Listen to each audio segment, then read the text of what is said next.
For years, royal watchers assumed the monarchy's future was carved in stone until now. A long-buried promise from Queen Elizabeth II has come to light, sending shockwaves through the palace. Why was this title hidden for so long?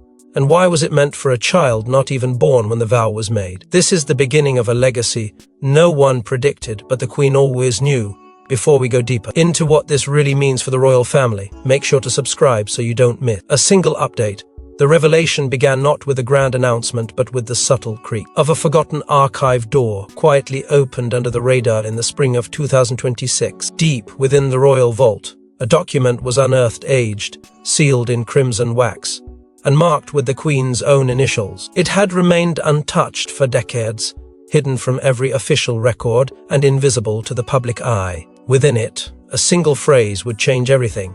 To the young rose who will carry my crown's quiet flame. The handwriting was unmistakably Elizabeth's, and the symbolism was chillingly precise. The term young rose wasn't random.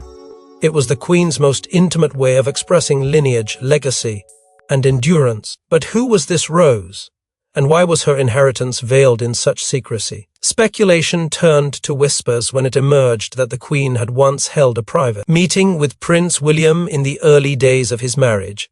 The conversation, reportedly solemn and emotional, included instructions about a future granddaughter. According to insiders, Elizabeth had described this unborn child as the quiet force who must never be underestimated. At the time, William dismissed it as poetic sentiment, but now, in the context of the rediscovered document, every word felt orchestrated, every pause deliberate, as if the Queen had foreseen what none of them could. A reckoning, a reshaping, a royal reshuffle guided not by bloodline alone but by purpose. What stunned the palace wasn't just the Queen's foresight, it was the nature of the title she had preserved. Symbolic, yet constitutionally loaded, the title hadn't been publicly used in over a century. It conferred no crown, no land, and no throne, yet bore authority in ways difficult to measure. It was spiritual, emotional, rooted in duty and historical weight, and it was meant for Princess Charlotte. Palace aides, already shaken by the unexpected archival find, struggled to contain the fallout. Senior courtiers, some loyal to Charles, others silently aligned with the memory of Elizabeth, argued over the implication. If the Queen intended for Charlotte to receive this honor, was it a symbolic gesture or something far more disruptive? The title's vague wording only deepened the confusion. It hinted at guardianship, moral leadership, and a sort of sovereignty over royal virtue, language never before tied to a child. More alarmingly, the document bore a clause, activate only in the event of cultural unrest within the monarchy. What did that mean?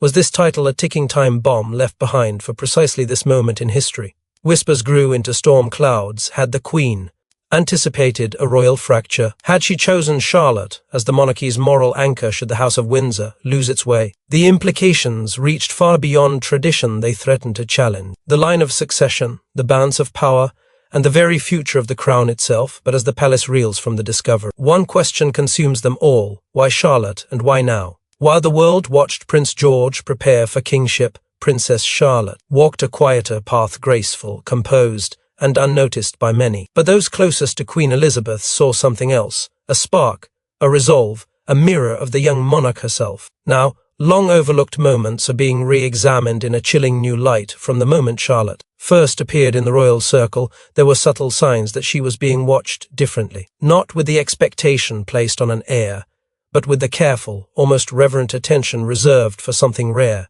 Palace insiders recall how the Queen's tone softened when Charlotte entered a room, how conversations would gently pause, how Elizabeth's eyes followed her with a recognition that felt deeper than affection. There were whispers of private compliments, moments when the Queen spoke not of charm or sweetness, but of discipline, of composure, of an inner stillness she said could not be taught. These were not the words used for a child. They were the words of a sovereign recognizing something familiar after Charlotte's ch. Ristening. A letter quietly circulated among a very small inner circle. Officially, it was a note of gratitude from Elizabeth to Catherine. Unofficially, those who read it say it carried something far heavier. It spoke of continuity beyond order and of a little one whose presence alters the room. Catherine reportedly read it more than once, unsettled by the warmth and weight of its language. At the time, it felt like poetic affection. Now, in the shadow of the rediscovered title, it reads like a coded message, not praise. Preparation. Charlotte's upbringing soon began to reflect that unspoken attention. While George's education followed a visible, structured path, Charlotte's was quieter, more intimate, shaped by traditions that traced directly back to Elizabeth's own childhood. Tutors known to have once instructed the Queen were discreetly consulted. Lessons in history were paired with lessons in restraint. Staff noticed that Charlotte was encouraged not only to speak well but to listen deeply, not only to perform but to observe. It was not training for a throne. It was shaping for something less visible, yet perhaps more powerful. In the Queen's final years, her gestures toward Charlotte became almost symbolic, a hand held a second longer. A brooch, once worn only by Elizabeth herself, gently fastened onto Charlotte's coat. A soft word murmured during a public appearance, unnoticed by cameras, but remembered vividly by those nearby. Journalists now poring over archived footage claimed they can see it too, the lingering glances, the subtle nods, the faint smiles that carried a gravity rarely directed at anyone so young. It was as if Elizabeth was imprinting something invisible, transferring not authority, but essence. Most striking of all were the private teas. Former staff members recall how Charlotte, alone among the children, was often invited to sit with the Queen without siblings or parents present. No formal agendas, no witnesses, just quiet conversation, small cups, and time. What was said in those rooms remains sealed, but those who escorted Charlotte back afterward describe her as thoughtful, subdued, changed, not frightened, not excited, but aware, as though she had been entrusted with something she could not yet name at the time. The moments were dismissed as favoritism, as sentiment, as a great-grandmother's fondness, but layered together now, they tell a different story, a story of observation, of selection, of a bond forming not through bloodline duty, but through something far more deliberate. And yet, this rise was never meant to be public until a powerful figure inside the palace broke the silence. She was known as the Queen's most loyal lieutenant, but Princess Anne has carried a burden few could comprehend. Entrusted with the title's safekeeping, Anne held her silence for decades. But the moment came when silence became betrayal, and Anne made a decision that would turn the royal world upside down. For years, Anne was the teal thread holding the monarchy's private truths together. Her devotion to duty was unquestioned, her loyalty to her mother absolute. And it was for that very reason Queen Elizabeth chose her, not Charles, not William, to be the sole executor of a sealed directive labeled private instruction. Unlike the formal will, this document was handwritten, signed in silence, and handed to Anne in a meeting no aides were allowed to attend. What was said in that room remained buried, but what was passed was more than just paper. It was responsibility. It was the quiet authority to act when the monarchy stood on the edge of what the Queen ominously called a reckoning. Anne kept that document hidden. For years, she watched the crown twist and adapt, George growing under the spotlight, Charles attempting to steady a shaky reign, Camilla ascending into a space many still contested. She said nothing. She watched as public faith wavered, scandals brewed, and tradition collided with modernity. She remained silent, even as whispers about Charlotte's increasing proximity to the Queen resurfaced in the press. But when the unearthed title re-emerged from the archives, Anne knew time had caught up with her. The reckoning had arrived not as a storm, but as a slow unraveling of the Queen's legacy. It was King Charles who confronted her first. Tension between the siblings had been quietly brewing for months, but the revelation of the title exploded into a furious confrontation behind the palace gates. Charles accused her of manipulation, of withholding a truth that could destabilize the line of succession. But Anne stood firm. She reminded him of their mother's instructions. This wasn't about power, it was about preservation. The monarchy, she claimed, was bleeding trust. The Queen's plan had never been about replacing George. It was about protecting what the crown meant, in case the institution forgot. What broke the silence for good wasn't Charles, it was Camilla. According to palace sources, an intense and bitter exchange took place between Anne and Camilla after the letter was confirmed authentic. Camilla allegedly accused Anne of using Charlotte as a weapon, of turning Elizabeth's death into a coronation of sentiment over structure. Anne's response was cold and final. The Queen knew who would carry her burden, and it was never you. The following day, without consulting Charles or Camilla, Anne summoned William and Catherine to her private residence. There, she handed them a letter marked in delicate, faded ink for Charlotte only.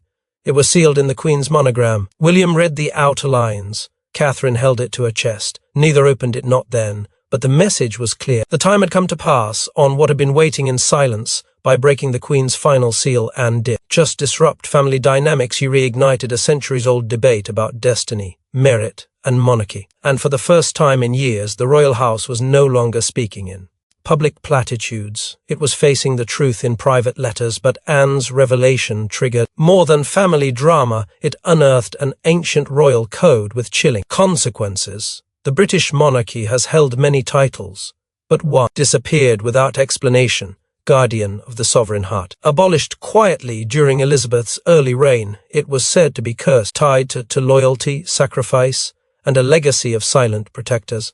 But now it's been revived. And it belongs to Charlotte. The title hadn't appeared in the royal lexicon for nearly a century. Most believed it had been dissolved, scrubbed from ceremonial texts, after a tragic episode involving Queen Victoria's granddaughter rumored to have died protecting the monarchy from a betrayal that history never fully recorded. Over time, it faded into myth, spoken of only in whispers within Windsor's oldest corridors. Yet somewhere in the shadows of Elizabeth's mind, it remained alive, guarded, and waiting. She didn't simply forget it, she buried it, issuing a direct command that it be sealed until, in her words, a true mirror of devotion appears. The meaning was cryptic. The consequences, now, are profound. Its reappearance has jolted the palace and confounded royal historians, who until recently believed the title had no legal or constitutional standing. But its reactivation, carried out through the Queen's personal decree, reinforced by Anne's release of private correspondence, now stands as fact. And what it represents is far more powerful than any ceremonial ribbon or sash. The guardian of the sovereign heart isn't a ruler, nor a regent. It is something more elusive and arguably more dangerous. It is the moral anchor of the monarchy, a role not defined by bloodline or birthright, but by spirit, silence, and service. It is a title that demands sacrifice, discretion, and an almost eerie ability to stand apart while standing within. Elizabeth herself described the bearer as the quiet compass of the crown. It carries no votes in Parliament, no dominion over laws, but it guides the unseen, the decisions that shape reputation, trust, and honor. And in Charlotte, the Queen saw the rare balance this role requires: strength without arrogance, presence without desire for attention, grace without fragility. Those who reviewed the Queen's final private reflections said Charlotte was described as one whose strength is inherited not through lines of succession, but through lines of spirit.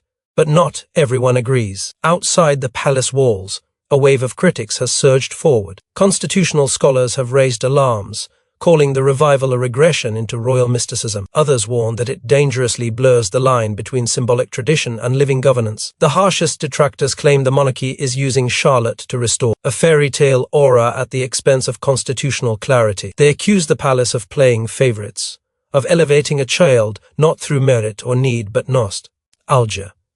This isn't legacy, one commentator wrote. It's fantasy masquerading as foresight. Yet even as the debate ignites across headlines, the truth remains immovable. The Queen planned this. Quietly. Precisely. And now, with Charlotte as the bearer of a long-buried legacy, the monarchy stands in a space it hasn't occupied in generations, where myth and monarchy converge. Elizabeth didn't just revive a title. She passed a torch meant to illuminate the crown's soul. Not its crown, not its scepter, but its heart. But behind the mystical name lies a strategic shift, one that rewires power dynamics across the royal bloodline. To the world, Catherine remained composed, but behind closed doors the Duchess was shaken. While she had guided Charlotte with love, she hadn't foreseen this title's burden. For Catherine, this wasn't just an honor, it was a warning, and it revealed how little control she truly had over her daughter's future. The moment letter marked for Charlotte only passed into their hands, something in Catherine fractured. Palace aides, normally trained to show discretion, were unable to ignore the shift in her expression. The strong, poised future queen consort was no longer shielding the weight behind her eyes. She excused herself from the room, and behind the thick oak doors of the private chamber she wept. Not because she didn't believe Charlotte was capable, but because she feared what this would take from her. The title wasn't ceremonial, it was a destiny wrap, ped in silence, expectation, and a history of emotional isolation. And Catherine, more than anyone, understood what that kind of legacy could cost. What haunted her most was not the honor, but the timing. Charlotte was still just a child. The world had already placed enough pressure on George, the future king, but now their daughter, thought to have the freedom to live in the background, was being pulled into a role even more abstract and suffocating. The so-called guardian of the sovereign heart didn't just serve the crown. She embodied it, And Catherine saw the danger in that. How long before the press turned their lens on Charlotte's every gesture? How long before her silence was seen as strategy, her smile interpreted as code? She had wanted to protect her daughter from the very thing the monarchy now demanded she become. The tension grew between William and Catherine. Privately, they argued not about Charlotte's worthiness, but about what came next. William, raised to shoulder the crown, saw the legacy as sacred. Catherine, shaped by the outside world and its harsh judgments, saw something else, a trap. She reminded him of what Elizabeth had once said in passing, be careful not to let duty erase the child. It had seemed like wisdom at the time. Now it felt like prophecy. Catherine feared they were repeating history, casting Charlotte in a role that looked like honor but sounded like sacrifice. And then came the memories, snippets of her past conversations with the Queen. Once dismissed as fond reflections, now echoing with hidden messages. Elizabeth had often spoken of resilience, of legacy, of the quiet power behind the throne. But there had also been moments of eerie clarity, when she spoke of Charlotte with a reverence that felt pointed. She sees without speaking, Elizabeth once said softly, and when the time comes, she'll understand without asking. At the time, Catherine had smiled. Now, those words haunted her. In the privacy of her room, Catherine made a quiet vow. If the crown would try to mold her daughter into a figure, she would fight to preserve the person. She would not let Charlotte become a symbol first, and a soul second. She would guard her fiercely, not from duty, but from those who sought to turn devotion into a performance. The Queen's wishes had been clear, but a mother's instinct was louder. But while Catherine wrestled with fears, others within the monarchy saw opportunity and began to move against Charlotte. Queen Camilla was never going to let this stand. To her, Charlotte's new title wasn't an honor, it was a threat, a signal that Elizabeth's ghost still loomed large, bypassing her legacy. And so Camilla launched a quiet, calculated war, one that may shatter the royal family from within. From the moment news of the revived title broke behind palace walls, Camilla's demeanor shifted. Those close to her say she went from quietly observant to quietly enraged. This was not just about a child receiving a symbolic gesture. It was about erasure, about being eclipsed by the wishes of a woman who, even in death, managed to wield more influence than Camilla ever could in life. For Camilla, it was a brutal reminder that Queen Elizabeth had never fully embraced her ascension. And now, through a cryptic title and an unsuspecting child, she had delivered a final blow. A posthumous checkmate within days. A memo from Camilla's private office was leaked, its language stark, clinical, and alarmingly clear. It referred to Charlotte's appointment as dangerously destabilizing. To the hierarchy of trust the monarchy had built post-Elizabeth. The document warned that the title could create confusion among the public, blur the line of authority, and, more critically, reopen the wounds of outdated dynastic favoritism. The phrase wasn't subtle. It was a direct accusation. Elizabeth had chosen bloodline over reform, heart over logic, and Charlotte was the pawn now sitting in the crossfire. Camilla wasted no time lobbying behind the scenes. Multiple sources confirm she pressed King Charles to consider issuing a royal decree quietly, nullifying the legitimacy of the title under the pretext of constitutional clarity. But Charles, already fractured under the weight of public skepticism and internal division, hesitated. He had no desire to reverse the will of his mother, especially not while the nation still clung to her memory. What followed was a behind-closed-doors confrontation during an emergency family summit. The air was thick with tension as Camilla reportedly raised her voice for the first time in years. But what stunned the room wasn't her anger, it was William's response. Without hesitation, Prince William stood up. Calm but firm, he refused to let Charlotte be used as a scapegoat for legacy politics. He reminded the room that the Queen's wishes weren't symbolic, they were deliberate. Catherine stood silently beside him, and in that moment, the divide was no longer private. It was personal, and it was irreversible. The family fractured. Zara Tyndall, torn between loyalty to her mother's side and the truth she knew about her aunt's will, chose silence. Princess Beatrice, already battling whispers about her own diminished role in royal affairs, stood with William but hesitantly. The younger generation was now caught in a storm they didn't ignite but could no longer avoid. The press, sensing blood in the water, began reporting on a so-called palace rift, with headlines subtly hinting that Elizabeth's final gift was becoming the monarchy's greatest curse. Camilla, cornered yet still calculating, retreated from public view. But those within the palace knew better. This was not surrender, this was regrouping. She was far from finished. To her, Charlotte's rise represented not only a threat to her present, but a rewriting of her entire legacy. And Queen Elizabeth's cold hand, reaching from beyond the grave, had made sure of that. Yet amidst the royal power players, the youngest players have begun to write their own story. Away from the headlines and royal handlers, 3 young souls, George, Charlotte, and Louis, made a promise, a quiet pact to protect each other no matter what titles, expectations, or betrayals surrounded them. What they shared that night behind palace walls would shape the future of the monarchy forever. The corridors of power may be carved in stone, but the truest bonds are built in whispers. That night, after the noise, advisors, media speculation, and fractured family loyalty faded into silence, it was George who slipped into Charlotte's room first. He didn't knock. He didn't need to. Moments later, Louis padded in behind him, holding a toy he'd long outgrown but still clung to in moments of unease. They weren't heirs or guardians that night. Why were just children, confused, frightened, and drawn to one another by something even deeper than blood, love. Charlotte was the first to speak, and her voice was soft but unshakably honest. She looked at her brothers and confessed what no adult had thought to ask. What if I'm not me anymore? What if I become a ghost of Gran, and everyone forgets I'm just Charlotte? The room fell into stillness, not from fear, but from the weight of truth. The title had changed how others looked at her. She needed to know it hadn't changed how they did, without hesitation. George answered not as the future king, but as a brother. Then I'll remind them, he said. Even if I have to give up my crown someday, I won't let them take you. His words weren't rehearsed or royal.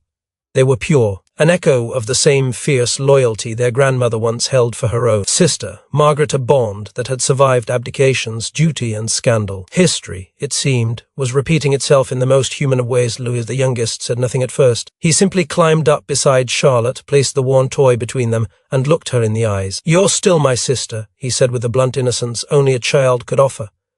Not a guardian, just Charlotte, my Charlotte.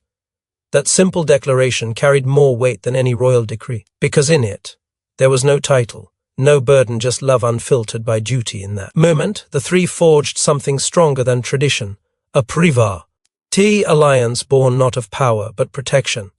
They didn't speak of public expectations, succession, or legacy. They didn't need to. What they formed in that quiet hour was a promise to never let the world's idea of royalty consume who they were to each other. A sacred, unspoken pact that no matter how high they rose or how heavy the crown became, they would guard one another. Heart first, always, but their sibling promise couldn't stop the tide of politics, and what came next tested that bond in ways no one saw coming. As King Charles prepared for a scaled-down symbolic coronation ceremony to reassert unity, a letter sealed and addressed by Queen Elizabeth herself was read aloud behind locked doors. Its contents would destroy illusions, seal fates, and deliver a truth only one child could carry. The letter had been hidden in the most sacred space of all within the coronation's stone vault, behind a pane of reinforced glass and royal protocol, buried beneath centuries of ritual. Its seal bore the Queen's unmistakable crest, accompanied by an inscription known only to a handful, to be opened only when the family forgets who they are.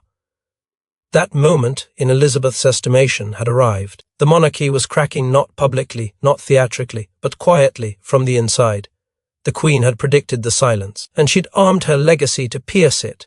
When the letter was finally read, the words within it left the room breathless. She is the guardian of grace, it declared, should darkness ever descend again. The Queen had written about Charlotte not as a child, not as a princess, but as a compass. The letter never used the word heir, but it used a weightier one, anchor. It was not about power. It was about preservation. And in that instant, Charles, the man crowned king by birthright, was confronted with a truth born of intention. Witnesses say he wept openly. A rare moment of vulnerability. She knew this would happen. He reportedly murmured, the echo of his mother's foresight slicing through the years. Everything changed. Within days, the royal staff underwent a discreet but seismic reshuffling. Titles were updated, court roles adjusted, lines of communication rewritten, and on the official court circular, buried among dull appointments and diplomatic dinners, one line stood out: Her Royal Highness Princess Charlotte, guardian of the sovereign heart. It was real, it was official, and it was irreversible. At the coronation, Charlotte's presence was subtle but unmistakable. She wore not a tiara, not robes of state, but Queen Elizabeth's brooch, the same one last seen at the Queen's final, trooping the colour. It was a gesture that required no explanation. The symbol wasn't passed down, it was passed on. The moment wasn't ceremonial, it was generational, and the public, they were stunned, conflicted. For some, it was a powerful evolution of the monarchy leaning into authenticity, heart, and emotional truth. For others, it was chaos cloaked in tradition. What did this mean for succession? For stability? For George? For Catherine? For Charles himself? The palace offered no clarifications, no press briefings, just silence. And sometimes silence is the loudest declaration of all. But what if this wasn't just a gift from the past, but the start of something far bigger?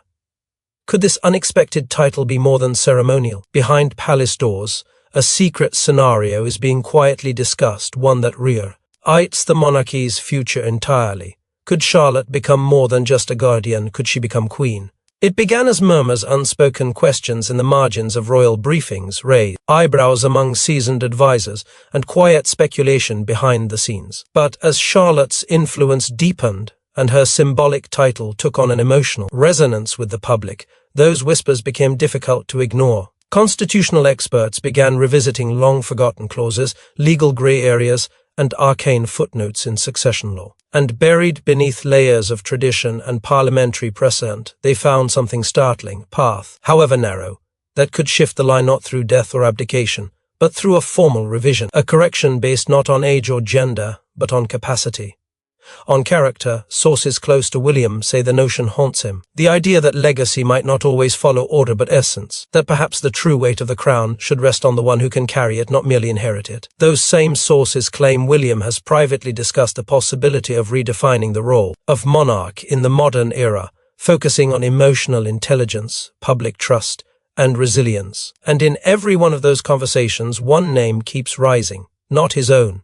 Not George's, but Charlotte's. Outside the palace walls, public sentiment is shifting rapidly. Online campaigns have emerged with a single rallying cry: let Charlotte lead. To man. Why? She has become a new kind of royal symbol, unspoiled by politics, untouched by scandal, and chosen by the Queen herself. Some have even begun calling her the People's Princess too, a title once used for Diana, now reimagined for a new generation. In Charlotte, they see not just duty but destiny.